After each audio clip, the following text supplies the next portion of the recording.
दोस्तों, बंगाल की राजनीति में 15 सालों से एक ही नाम का दबदबा है, वो है ममता बनर्जी। लेकिन अब हालात जो है बदलते दिख रहे हैं। हाल ही में हुए विवाद जो है राष्ट्रपति द्रौपदी मुर्मू और ममता बनर्जी के बीच में हुए विवाद को ले लीजिए, और कुछ सालों में जो शिक्षक भर्ती जो था बंगाल का, उसको खारिज करना हुआ जो सुप्रीम कोर्ट की तरफ से, वो ले लीजिए, और भारतीय जनता पार्टी का जो है प्रदेश में बढ़ता हुआ हाथ देख लीजिए। ऐसे में बड़ा सवाल ये उठता है कि क्या बंगाल में ममता बनर्जी का राज बरकरार रहेगा? आज हम इसी मुद्दे पे बात करेंगे। तो हुआ ये कि रिसेंटली द्रौपदी मुर्मू जो है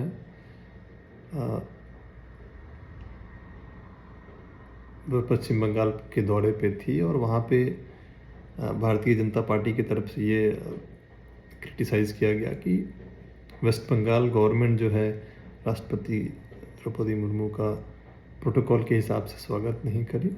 दैट मीन्स होना ये चाहिए कि ममता बनर्जी जो है जा कर के उनको स्वागत करना चाहिए, वेलकम करना चाहिए, उन्होंने नहीं किया। वो चीज़ें बाद में रिफ्लेक्ट भी हुई जो सीधे द्रौपदी मुर्मू जो है नाराज़ दिखी ममता बनर्जी से।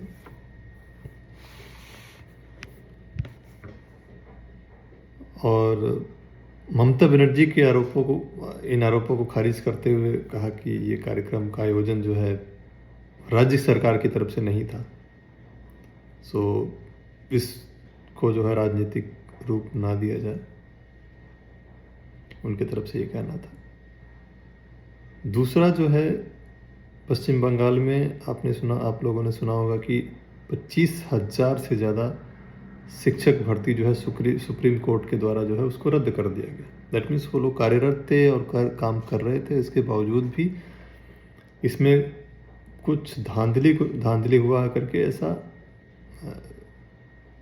इंजाम लगा और उसको जो है कैंसिल कर दिया गया, जो कि अभी तक वो भर्ती नहीं हुआ है।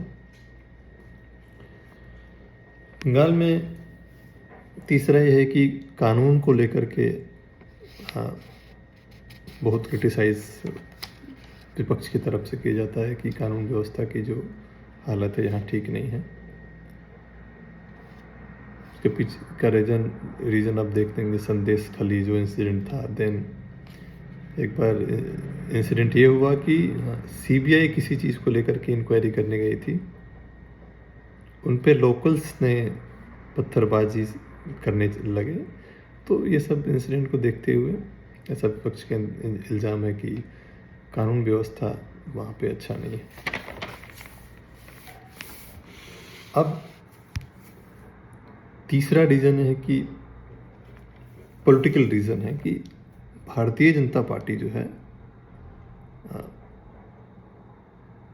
लगभग लास्ट असेंबली चुनाव में 77 सीटें लेके आई, जो कि बोला जाता है कि अच्छी परफॉर्मेंस है। ऐसा कोई उम्मीद नहीं कर रहा था, बट फिर भी इन्फ्लुएंस जो है दिखता है कि कुछ एरियाज में बीजेपी का इन्फ्लुएंस है। कांग्रेस यहाँ किसी पिक्चर में आती नहीं है, और यहाँ पे मुकाबला जो है सीधे आपका ममता बनर्जी एंड बीजेपी के बीच में होता है। तो टक्कर जो है इन्हीं दोनों पार्टियों के बीच में होता है। अब नरेंद्र मोदी एंड अमित शाह जो है इस बंगाल चुनाव को मिशन बंगाल के तौर पे ये लोग देख रहे हैं। अगर बीजेपी इस स्टेट में अगर सीटें अपनी बढ़ाने में सफल होती हैं, तो ये जो है ममता बनर्जी के लिए एक मुसीबत बड़ा समाचार हो सकता है। तो सवाल अभी वही है, क्या राष्ट्रपति विवाद एंड शिक्षक भर्ती विवाद एंड आपका जो बढ़ता हुआ जो बीजेपी का जो पैर है, ये क्या बंगाल सरकार अथवा ममता बनर्जी को हरा पाएगी?